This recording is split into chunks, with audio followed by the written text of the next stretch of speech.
Vamos passar agora à segunda pergunta, que foi trazida pelo Reinaldo Antunes Júnior. Ele está dizendo aqui o seguinte: caro Paulo Guilhom, qual seria a sua opinião sobre os rodadores mecânicos para cavalos? Ah, Reinaldo, muito obrigado, viu? Muito obrigado por essa pergunta. São aqueles mecanismos, né, que são utilizados para os cavalos ficarem rodando ali, né, mecanismo automático. Vamos falar um pouco sobre isso aí. Eu vou dar, sim, a minha opinião aqui para você e para os nossos espectadores aqui da escola chamada Cavalo. Bom, primeiro eu gostaria de dizer o seguinte: o uso desses mecanismos dá atestado da interpretação mecânica das relações entre homem e cavalo. E também assinala o total desconhecimento da etologia equina e das necessidades vitais desses animais. Okay? Agora eu vou destrinchar isso aqui para vocês. Okay? Bom, a meu ver, o melhor exercício para cavalos que estejam com acúmulo de energia, né, em decorrência de regimes de confinamento intensivo, é a liberdade. Okay? É permitir que o cavalo se movimente livremente, que ele faça as suas escolhas no que se refere ao gasto dessa energia que está acumulada. Não é? Então, retirar o cavalo do regime de confinamento, né, daquele espaço restrito que é a baia, a cocheira, não é? E levá-lo para um ambiente externo e continuar aprisionando o animal num mecanismo automático, dar evidências do nosso desconhecimento sobre a natureza equina. Não é? Quando nós estudamos etologia, etologia equina,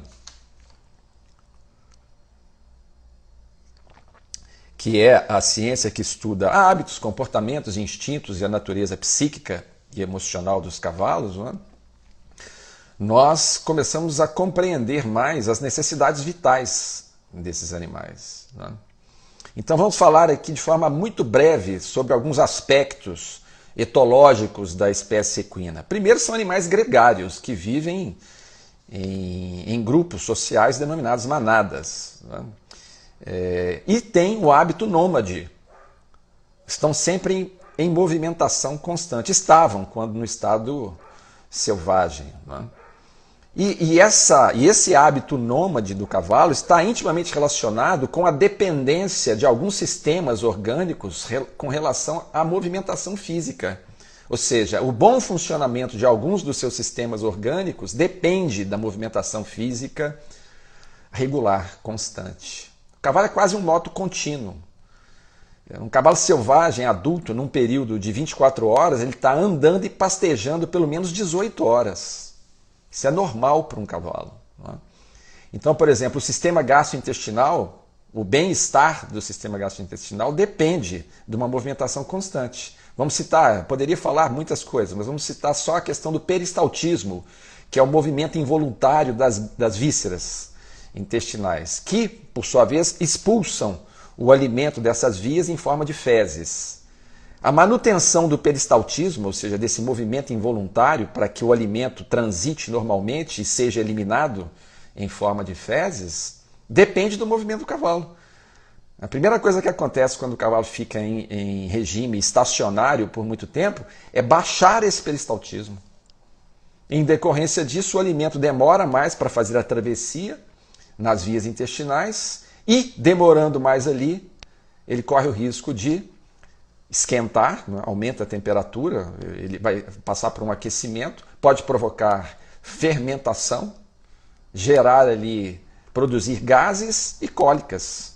Não é? Um outro sistema que depende da movimentação é o sistema podológico.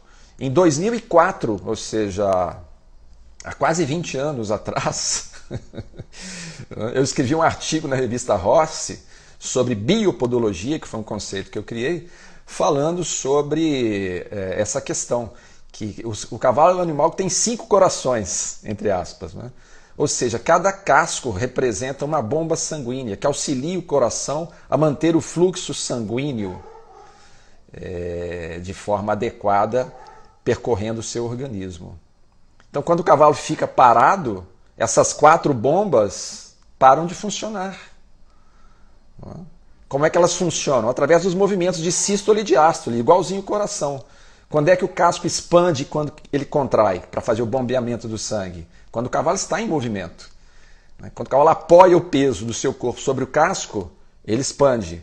Quando o cavalo levanta a pata, o casco, para realizar o voo do casco, né, locomovendo-se, o casco faz um movimento de contração. Então ele vai fazendo expansão e contração, que provocam o bombeamento, que auxilia o coração a fazer o seu trabalho. Então são exemplos de sistemas que dependem da movimentação física constante do cavalo para o seu bom funcionamento. Existem outros, nós poderíamos aqui embrenhar aqui por muito tempo falando sobre isso. Mas eu tenho várias publicações que abordam essas questões, é só vocês verificarem aí, não só aqui no feed do Instagram, mas também lá no nosso canal do YouTube que vocês vão encontrar. Okay? Bom, então imaginem um cavalo vivendo em regime solitário, né? Ele tem necessidade de convivência em grupo, por ser um animal gregário. Né?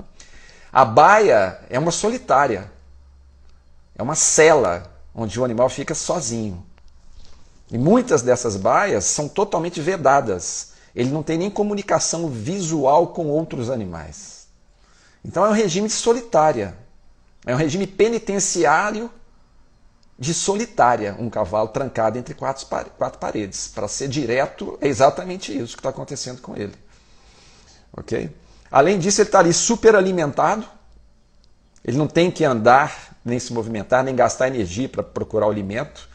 É oferecido para ele ali naquele local, geralmente de boa qualidade, em quantidades às vezes maiores do que a sua própria necessidade. Não é? Com ausência total de movimentação física e, em decorrência disso, ele vai acumular energia e ânsias de liberdade. É a consequência óbvia desse regime, além do estresse ao qual ele está submetido, que começa a afetar o seu sistema psíquico e emocional, e ele começa a adquirir ali alguns vícios comportamentais. Exemplos: a dança do urso, né, também chamada dança do elefante, o cavalo fica balançando ali dentro. A aerofagia, engolir ar. Coprofagia, comer as próprias fezes. Há cavalos que aprendem o hábito de se masturbar dentro da cocheira, cavalos inteiros, né, garanhões. Morder superfícies duras, né, madeira, alvenaria. Autoflagelação, o cavalo morde a si próprio, não é? Etc., entre outras. Há muitas alergias que o cavalo desenvolve nesse regime de confinamento intensivo são de ordem psicoemocional. Muitos processos alérgicos. Ok? Bom, mas vamos pegar esse cavalo que está nesse regime que eu acabei de descrever, tirá-lo da cocheira e agora vamos atrelá-lo a um mecanismo automático que vai obrigá-lo a executar um movimento cíclico programado. Qual que é a sugestão que nós estamos fazendo? Eu vou ser bem discreto aqui na resposta. Vou usar apenas uma palavra para isso. A sugestão de robotização. É isso que nós estamos fazendo. Ok? E isso pode trazer prejuízos incalculáveis para as manifestações comportamentais dos cavalos. Eu estou vendo aqui pessoas que eu acho que estão solicitando aqui acesso aqui, mas nesse momento eu não posso. Vocês podem registrar as perguntas de vocês, que ao final aqui eu vou lê-las e, se possível, fazer aqui contribuições respondendo, ok? Mas seguindo aqui no nosso raciocínio, os sistemas psíquicos e emocionais do cavalo, eles requerem contextos que sejam compatíveis às necessidades originais da espécie. Pelo menos compatíveis. Não é? Cavalos são animais que viveram integrados na natureza até a nossa intervenção, por meio dos processos de domesticação. Não é? Então é nossa obrigação zelar para que os efeitos indesejáveis dessa domesticação, né, ou seja, desses processos de domesticação, possam afetá-los de modo lesivo, né, principalmente quando se trata dos aspectos psíquicos e emocionais. E isso nos alerta quanto aos cuidados, né, a serem tomados para que os limites razoáveis não sejam ultrapassados. Okay? Então, esses rodadores mecânicos, a meu ver, na minha opinião, porque foi isso que foi solicitado, a minha opinião pessoal, são um exemplo de desconsideração desses limites que eu mencionei e, além disso, um desrespeito à integridade vital dos cavalos. Né? Okay? A expressão física dos movimentos do cavalo, né, tem particularidades em cada indivíduo. Os modos de locomoção dos cavalos não são idênticos, em quaisquer que sejam os andamentos que ele esteja naquele momento. Pode ser no passo, no trote, na marcha, no galope. Né? Para nós constatarmos isso, né, essa realidade que eu acabei de mencionar, basta montar cavalos diferentes, que nós vamos perceber as sensações que nós recebemos, né, no próprio corpo e que diferenciam esses modos particulares de movimentação de cada indivíduo. Ou seja, cada cavalo tem o seu próprio jeito de se locomover, né, nos 3 andamentos. Então, as maneiras mais recomendáveis de exercitar cavalos que vivem em regime de confinamento, na minha opinião, são, primeiro, períodos de soltura, ou seja, de recreação em liberdade, para que eles façam o movimento que eles quiserem por conta própria. Okay? Ou exercícios conduzidos, de preferência por pessoas capacitadas, treinadores capacitados.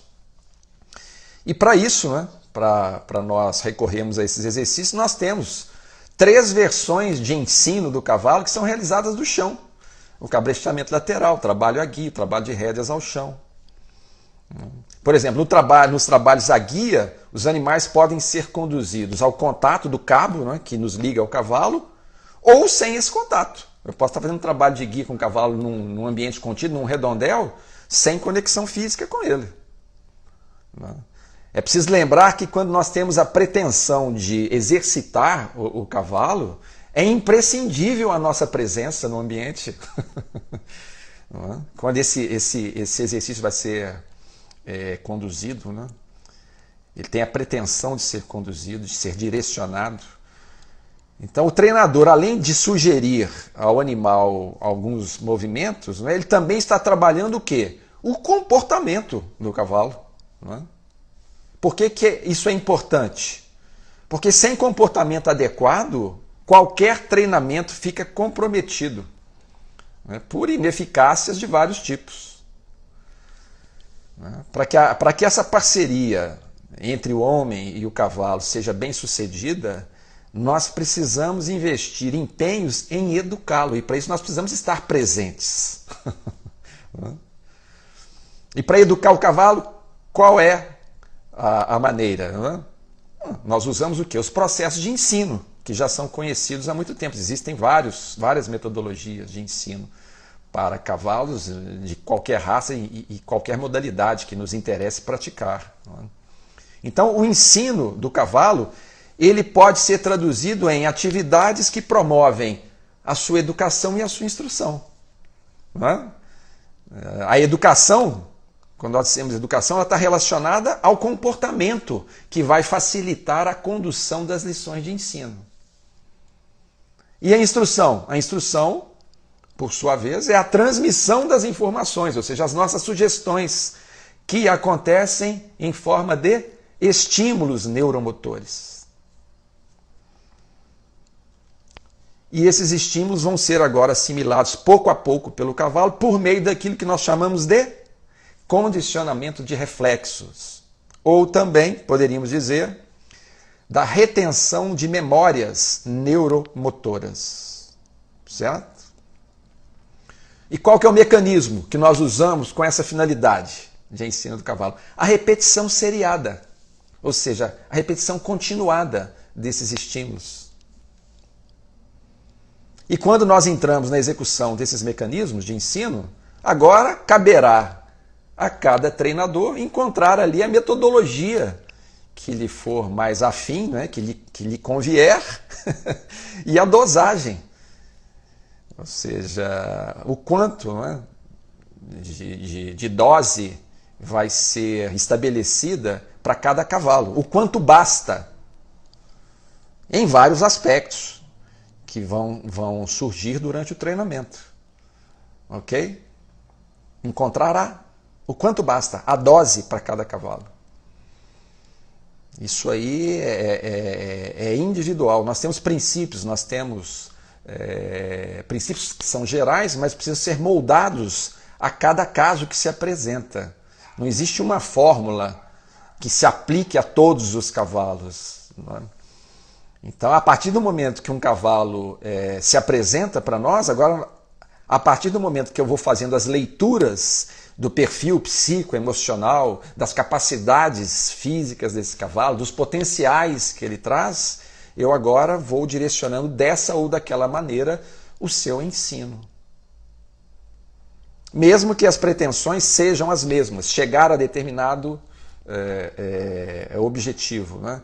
Meu objetivo é preparar o cavalo com o cavalo para uso na prática da equitação acadêmica. Mesmo assim, vários cavalos requerem várias abordagens que podem ter ali aspectos que se diferenciam, respeitando a individualidade de cada um. Certo? Muito bem, então, meu caro Reinaldo Antunes, acho que agora você conhece a minha opinião sobre esses rodadores mecânicos aí para cavalos, não é? Muito obrigado por me conceder a oportunidade de manifestar essa opinião. E acho que eu pude fazer contribuições aqui úteis aos cavalos, principalmente, e àqueles que se dizem seus adeptos, né?